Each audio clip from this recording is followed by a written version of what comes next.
c'est Nixon, hein, je crois. Les deux, on voit qu'elles se sont rendues les matchs assez faciles. Hein. Il y a eu peu de morts subites sur leur match. Alors je crois qu'Alberta Santucci aussi sur son premier match a été très serré en tableau de 64.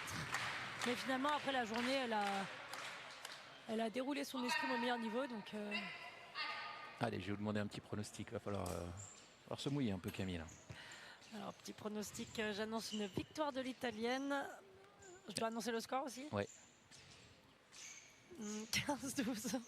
Allez, on va voir ça tout de suite. Pour l'instant, c'est 0-0 et on est dans le premier tiers-temps, je le rappelle. S'il n'y a pas de touche au terme d'une minute, il y a une pénalité.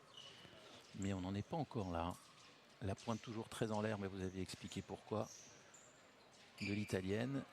Et la garde très, très classique, très refermée de l'Américaine.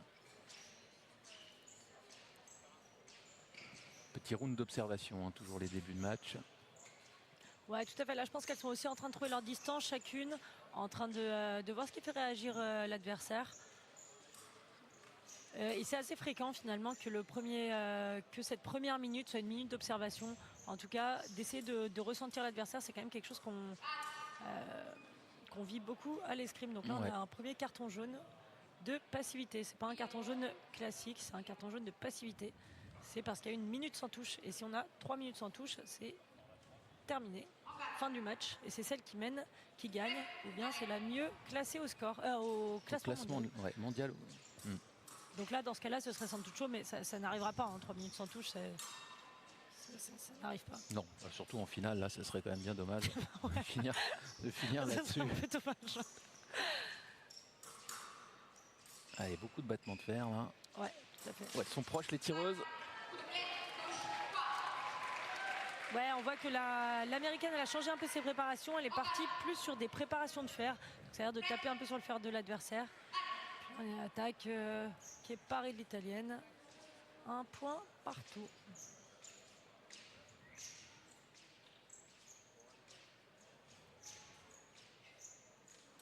L'italienne qui vient voir un peu dans son terrain ce qui se passe.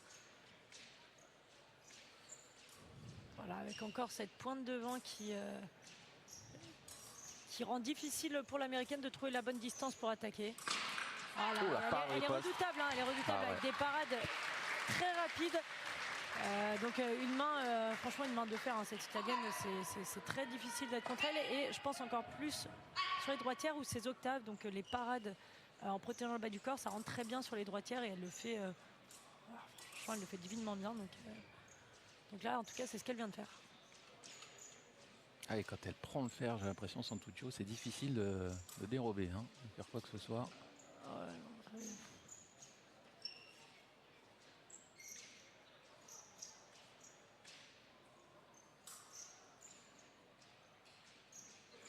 Santucci qui avait fait les Jeux Olympiques de la jeunesse en 2010. Là on voit qu'elle refait une octave, hein, l'italienne. Ouais, on va bien le voir là, sur le ralenti. Et alors c'est là qu'elle est très forte, elle a doublé son octave. Donc là je ne sais pas si on se rend compte, mais elle fait une première parade pour la refaire de nouveau et après mettre sa riposte. Et ça c'est en fait c'est super technique et ça demande une rapidité de main qui lui appartient. Ouais, voilà, c'est vrai que quand on est en face, ça fait un peu mal à la tête de prendre cette double parade. C'est dur de s'engager pleinement, quoi. Sa rapidité de main, c'est une de ses signatures, hein, une de ses forces. Ah ouais, clairement. Il reste 15 secondes. Ouais. Souvent, c'est les 15 secondes où les filles attendent la pause pour pouvoir débriefer avec leur entraîneur. Voilà, on va rester sur ce score de 3 en faveur de l'italienne.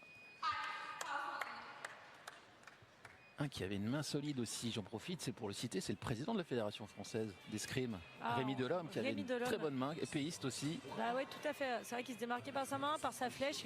C'était pas un très grand gabarit, mais il avait une explosivité en flèche qui était, franchement, qui était hors du commun. Donc voilà, c'était pas un athlète très grand, là où on a quand même l'habitude de dire que c'est vrai qu'à l'épée, on dit que les grands gabarits ont un avantage.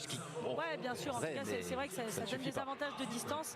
Et après, il y a des profils un peu plus petits en fait, qui se démarquent par l'explosivité. Donc Rémi Delhomme, ça a été le cas. On a Romain Canon, Alex Fava.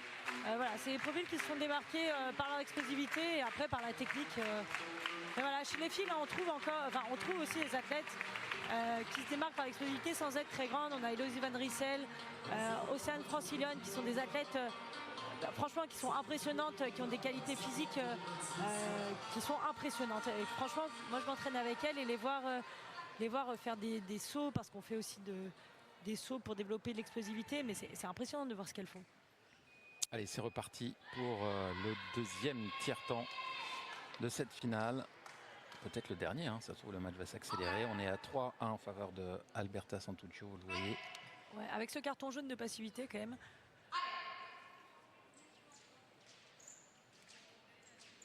Oui, qui a tendance forcément à faire accélérer un petit peu les rencontres.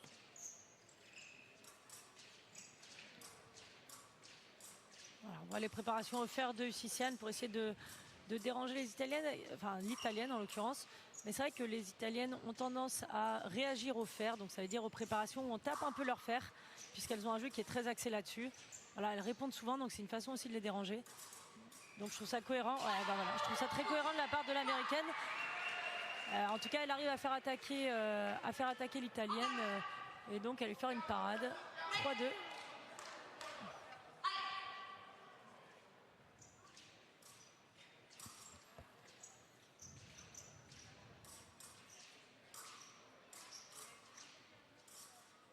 On voit le jeu très athlétique de Alberta Santuccio, qui est très physique sur la piste, et pourtant c'est son 6e match de la journée.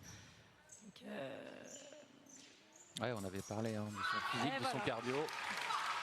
Et elle a refait son octave qu'elle a doublé, là c'est assez impressionnant. Est-ce qu'on va le voir sur le ralenti? Ouais, hop là, elle le fait très rapidement, c'est impressionnant.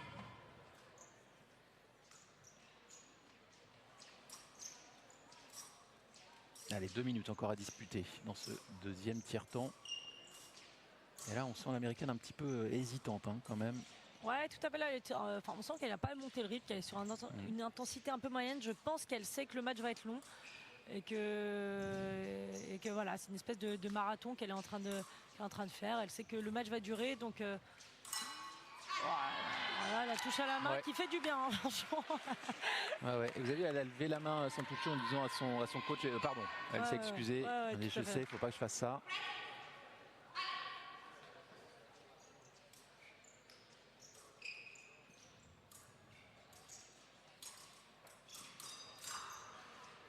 Ouais, on voit que l'Américaine elle essaie encore de la raccrocher sous la main là. Oh, la touche au pied, magnifique, magnifique. Elle fixe la main, elle va chercher le pied. C'est malin. Ouais. Donc encore une fois, Alberta Santuccio, l'Italienne, qui a un jeu vraiment axé sur le fer et en fait qui est capable de développer des actions directes. Donc là, elle a fait une attaque directe au pied. Ça demande quand même de la précision, de la coordination. Et là, elle a réutilisé le fer. C'est malin. Hein. Enfin, son jeu, il est très complet. Et là, elle le développe finalement en milieu de piste. Elle n'hésite pas à y aller quand il y a la place. Donc voilà, ça justifie aussi ses résultats de l'année, ses résultats au-delà de l'année, de toute sa carrière. Ouais, l'expérience d'Alberta Santuccio avec un palmarès très impressionnant. Elle est en 94, je le disais. Ça veut dire elle aura 32 ans au mois d'octobre prochain.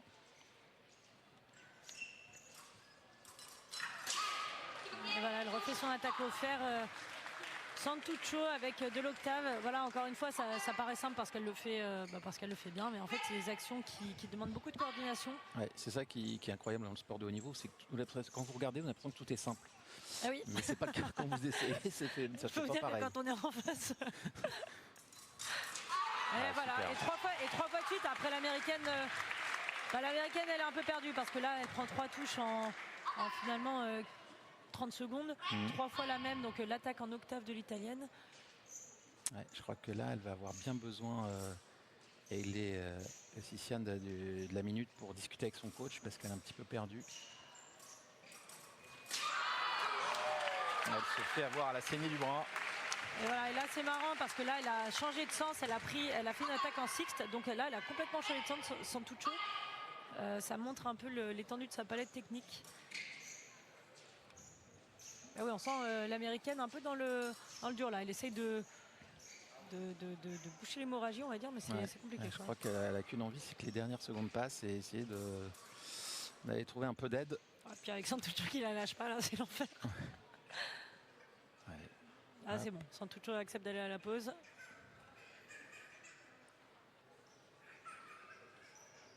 Et on va y aller finalement à ce 3e tiers-temps. Je rappelle demain les épreuves par équipe. Si vous êtes du côté de la région parisienne, n'hésitez pas à venir à Saint-Maur. Je crois que ça commence à 9h. Ouais, tout à fait.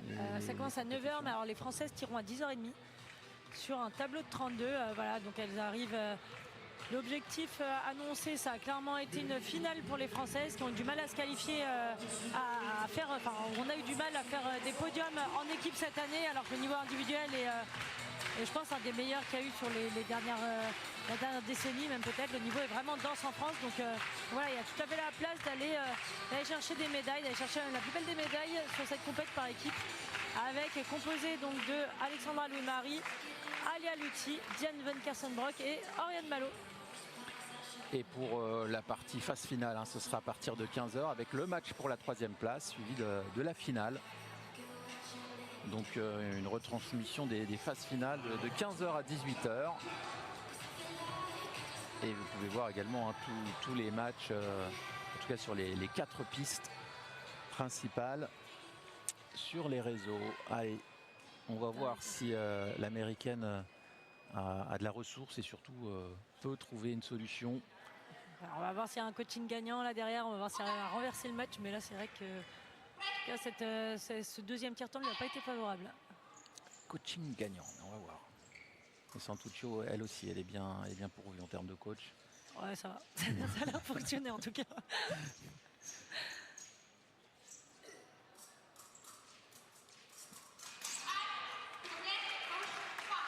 Et voilà, Santuccio qui refait une attaque en octave, donc ça c'est quand même la 4e sur le match, sans que c'est une action qui rentre.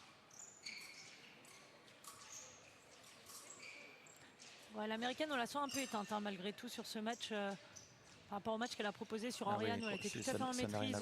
Le match d'avant, la demi-finale sur la coréenne, elle était en maîtrise. Là, on sent que qu'elle y croit moyen. Typiquement, ce genre de touche, elle a du mal à y croire. Non seulement elle n'a pas de solution, puis on la voit, elle est moins en jambes, elle est un peu plus debout, elle est moins fléchie, ça se voit dans son comportement. Ah ouais. Et du coup, sur des touches comme ça, où ça demande un peu d'avoir un peu l'écro, on sent qu'elle l'aimait pas, quoi. Elle n'y est pas. Ouais, et puis sur ces presque corps à corps, plus vous êtes debout, plus vous exposez. Alberta Santuccio qui a quasiment le match en main. Mais attention, elle avait la pointe au sol, l'italienne. Ouais, tout à fait. Là, c'est la 2e touche à la main que Siciane, elle met à l'italienne, pardon. Voilà, je pense que c'est bien. De toute façon, le jeu sur les italiennes, c'est aussi leur faire bouger la main parce qu'elles sont très rapides de la main, mais du coup, elles la bougent beaucoup. Allez, la 12e pour l'italienne. Ce sera quoi la prochaine étape? Bon, demain, bien sûr, rendez-vous pour le par équipe, mais la prochaine étape importante au niveau international à l'épée féminine? Alors, on a les championnats d'Europe qui arrivent dans 2 semaines à Antony. Antony, en France. À Antony, donc là, c'est vraiment... c'est vraiment une chance de les avoir en France. Là, pour l'équipe de France, c'est super. Et donc, ça va être un bel événement. Là, c'est c'était la dernière étape de Coupe du Monde, donc ça donne des bons repères pour toutes les athlètes. Alors, on va Santuccio, je pense qu'elle prend des repères pour les championnats du monde, les championnats d'Europe. Championnats du monde à Hong Kong, on a dit en mois d'août, toujours. Comment? C'est au mois d'août, les championnats du monde à Hong Kong. C'est en juillet, exactement. Ah, c'est en juillet, pardon. Ouais. En juillet à Hong Kong. Donc là, pourquoi août? C'est juillet, bien sûr. Ouais, l'organisation pour les Françaises, donc elle va envoyer les 4 qualifiés, donc les 4 filles, les 4 athlètes de l'équipe de France, plus la remplaçante, puisque le championnat est très loin. Donc il y aura la remplaçante en cas de blessure qui pourra rentrer directement.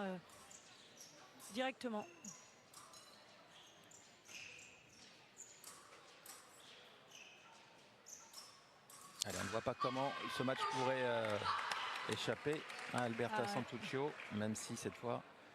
Ouais, elle l'a quand même bien en main. C'est vrai que là, l'américaine, elle a réduit la distance, donc ça lui permet de rentrer des actions qu'elle n'arrivait pas à rentrer. Et d'empêcher Alberta Santuccio de développer ses actions en octave, ses grosses attaques en octave qu'elle nous a rentré tout le match. Là.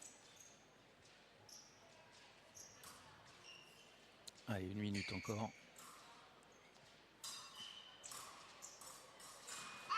Et la maîtrise C'est incroyable. absolue d'Alberta Santuccio. Franchement, c'est bien fait. C'est encore une attaque en octave qui est hyper bien réalisée de la part d'Alberta Santuccio. C'est impressionnant de sa stabilité technique.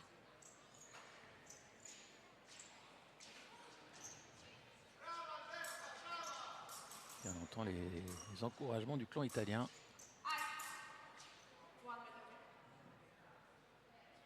Voilà. Alberta Santuccio, elle a dû sortir un pied de la piste, donc elle doit reculer d'1 mètre.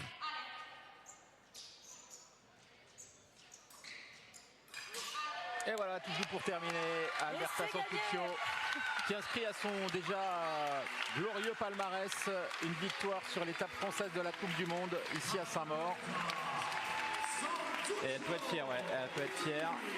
L'escrime italienne, encore brillante. Hein.